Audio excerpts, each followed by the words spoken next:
Bonjour et bienvenue à tous. Alors aujourd'hui un nouveau podcast qui sera centré sur l'incroyable, que dirais-je, l'incommensurable Westworld, sorti en 2016, créé par le frère de Christopher Nolan, Jonathan Nolan. Et Et Lisa Joy, quand même, faut pas oublier Lisa Joy la, aussi, la pardon, autant co-créatrice pour quand moi, même. Attention, hein. autant pour moi. Et du coup qui ont décidé de lancer un projet pharaonique tiré d'un film de 1976. 13. C'est ça? 13? Ah là là, à 3 ans près. C'est pas du tout comme si on me l'avait dit il y a 10 secondes à peu près. Pas grave. Et donc un projet pharaonique qui vise à parler de l'intelligence artificielle à travers plusieurs mondes qui ont été créés par les hommes, dans lesquels interviennent des hôtes qui sont finalement des intelligences artificielles à l'intérieur de corps humanisés en quelque Ouais, sorte. au départ, c'est dans des parcs d'attractions en mode C'est Disneyland, ça, oui. mais ultra. C'est du RPG pour les humains dans la réalité, mais C'est ça. ultra avancé, quoi. Et Mm. donc, on va se concentrer sur une critique ou un commentaire de la saison 3, en commençant par une partie sans spoil, et on passera en partie spoil. Et puisque de très nombreux abonnés, comme vous le savez, nous ont demandé de faire cette critique, enfin, surtout Vico. Donc voilà. Mais Dédicace. des petites dédicaces. Mais du coup, voilà, on va s'occuper de ça.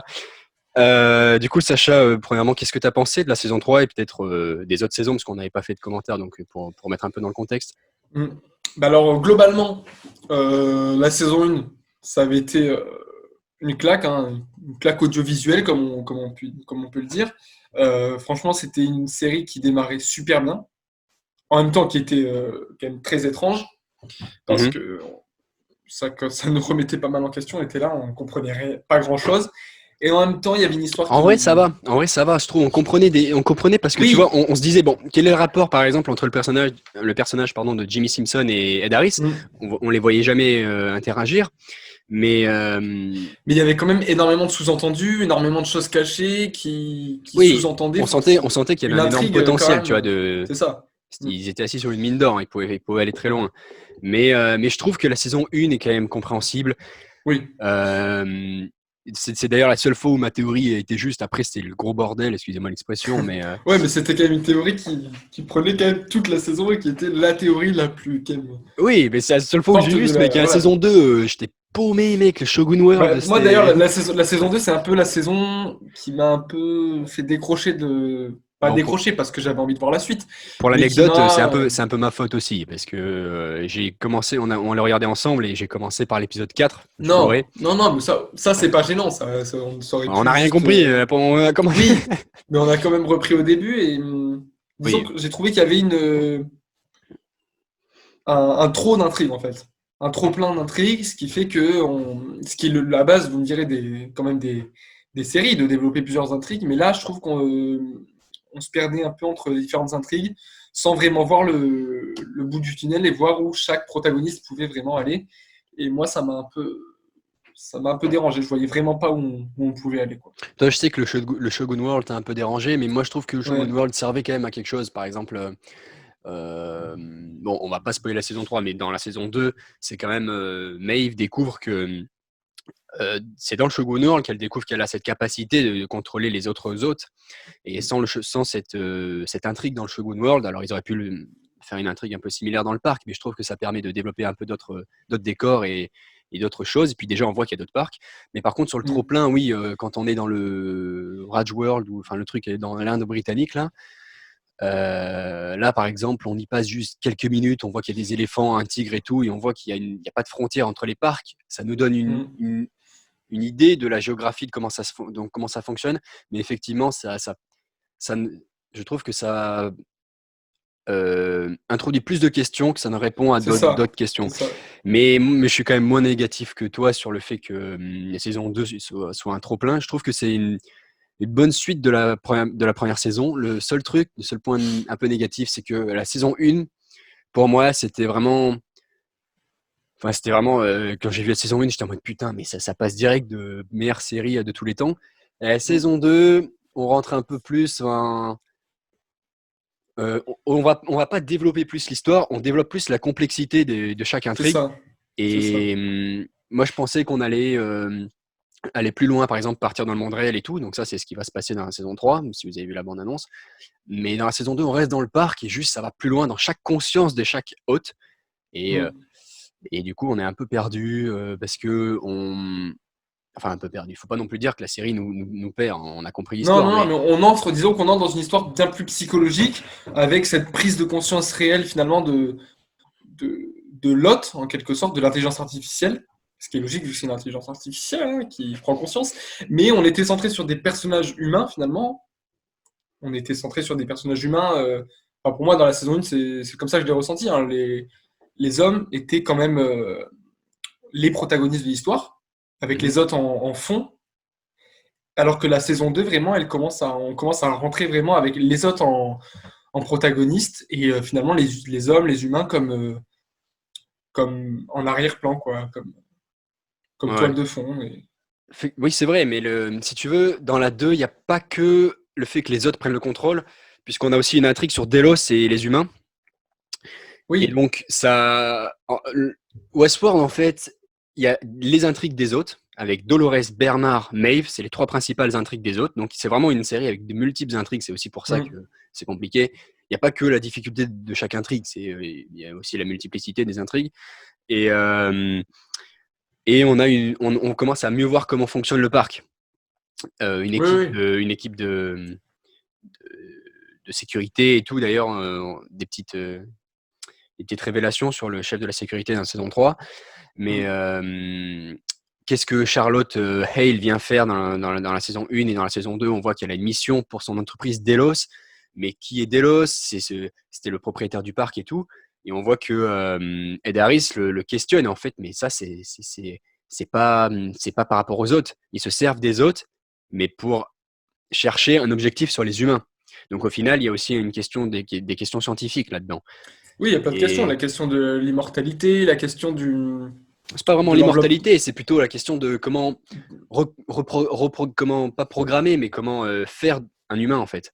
C'est ça, Euh, oui. Comment donner la vie, comment créer la vie, comment finalement prendre le pas sur la nature. Parce que c'est ça, mhm, Westworld en fait installe un monde totalement fictif, enfin, où on a l'impression que tout est faux, tout est créé, il y a cet aspect. Et finalement, c'est ça qui, je trouve, très très bon dans Westworld, c'est on est dans des décors naturels, ils filment dans des décors naturels, et pourtant on sait que, enfin, on a l'impression que tout est faux, et ça marche bien, c'est très très bien fait.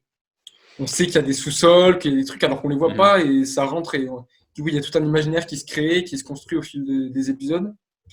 Et moi, c'est vrai que je suis un peu déçu dans cette saison 3 qu'on sorte trop vite du parc. Pour moi, c'est juste peut-être le petit défaut. Après, peut-être, c'est possible qu'on y retourne, mais je vois pas comment ça En soi, peut. sans spoiler ce qui se passe dans la saison 3, on y retourne dans la saison 3 un peu, Oui, brièvement. mais d'une manière, oui, Et puis ils introduisent un nouveau parc, puisqu'il y a, enfin c'est pas vraiment un parc, mais vous verrez, c'est pas un parc. on voit dans la bande-annonce que Maeve se trouve dans un village.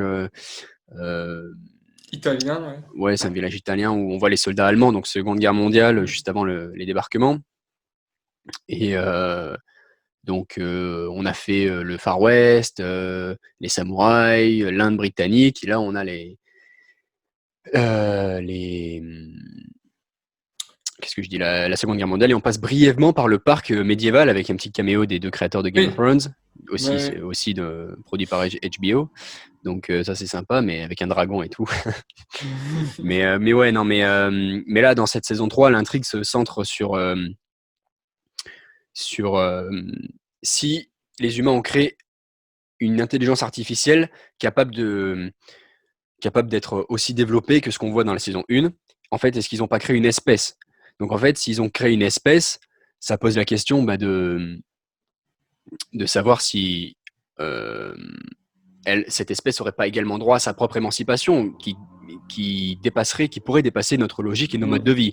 Et donc, dans cette optique, euh, quel est le chemin à suivre pour s'émanciper des humains, le chemin qui soit le plus juste ou le plus efficace. Et donc là, on a ça, c'est l'intrigue pour les autres, mais on a déjà deux sous-intrigues qui se divisent entre, par exemple, Dolores qui va plutôt être favorable, au départ, on croit à une révolution, et Bernard plutôt à une création d'un monde pour les autres. Et dans tout ça, on a Charlotte qui revient. Donc, on a vu à la fin de la saison 2 que Charlotte, sous le corps de Charlotte, il y avait Dolores, et elle a pris 5 petites comment on dit, Conscience. Ils appellent ça consciences les d'autres. consciences, ouais. Et on découvre le monde réel, avec notamment l'arrivée de Vincent Cassel et de Aaron Paul, qui jouent 2 humains, qui vont être très importants dans l'intrigue. Aaron Paul, qui joue un ancien soldat au passé un peu trouble, et dont l'intrigue s'imbriquera avec celle de Dolores, et Vincent Cassel, qui joue le PDG de l'entreprise Insight, qui est donc une entreprise en relation avec celle de Delos, qui détient les parcs. Et donc tout ça se mêle pour, d'un côté, avoir l'émancipation des autres, et de l'autre, pour les humains et Vincent Cassel, améliorer dans leur sens, on verra ce que ça veut dire, l'espèce humaine, en fait. Ça. Et puis ce qu'il y a de très fort dans cette saison 3, surtout qui est très très bien amené, c'est qu'on a donc dans les premiers épisodes une sorte de schéma, d'intrigue qui finalement ressemble à une intrigue assez manichéenne, où on a le bien, enfin on est là, on a les autres contre les humains, donc ça démarre un peu comme ça, comme qui se reprend depuis les premières saisons. Et au final, comme tu le disais, sur les plusieurs intrigues et plusieurs destins des personnages, on voit que finalement cette analyse manichéenne, eh bien, elle se détruit totalement et qu'on a en fait des personnages qui se battent pas forcément pour eux-mêmes, mais pour un ensemble, et on n'est même plus sur Hôte contre humain, et ce chaos en fait que vous veut Dolores, on comprend plus tard que c'est pas un chaos total et une guerre totale, quoi. Oui, au départ, on arrive, Dolores veut. Les humains se servaient des autres comme une espèce inférieure, en fait, et ils faisaient ce qu'ils voulaient avec. Et elle veut, au départ, ça part sur de la revanche, sur des représailles, et elle veut détruire le monde des humains. C'est ce qui est expliqué dès le début. Mais on se rend compte qu'au finalement, détruire le monde des humains, il y a un second sens, en fait. C'est comme quand, dans la saison 2, Bernard dit, quand il découvre tous les hôtes dans le lac, qu'il les a tous tués, en fait, il se réfère pas aux hôtes qui sont dans le lac, mais en pensant au lac, il se souvient qu'il a inondé la forge, et donc il pense il dit que en fait ça a tué tous les humains. Et nous, on croit pendant toute la saison qu'il a tué tous les autres, et l'intrigue renverse en fait les dialogues d'introduction. Et la saison 3 fait la même chose. La révolution de Dolores n'est pas là en fait pour détruire le monde des humains, mais pour détruire quelque chose de spécifique aux humains qui développe ou fait évoluer leur monde. Et c'est ça qui est intéressant. Mais ça, on en parlera peut-être plus, Voilà. plus dans la version spoil. Sinon, tu as quelque chose à rajouter? Peut-être les nouvelles arrivées, il y a Pomme Clémentieff aussi. Moi, franchement, on peut le dire, j'attendais énormément de voir ce que ça allait donner, parce que c'est quand même l'arrivée il y avait l'arrivée de 2 acteurs que j'aime beaucoup, qui sont Aaron Paul et Vincent Cassel. Et Vincent Cassel, je suis fatigué. Excusez-moi. C'est jeudi, hein, c'est pour ça. Enfin, vous, il sera pas jeudi, mais bon, vous verrez bien. Et donc Vincent Cassel, et franchement, Vincent Cassel, on le voit souvent sur des projets tout aussi différents les uns des autres. Et franchement, moi, j'ai été vraiment agréablement surpris de ces 2 arrivées, quoi. Ok. Voilà. Ok. Moi, j'attendais avec hâte, j'étais très content de ces arrivées-là, quoi. Ça avait une touche Frenchy.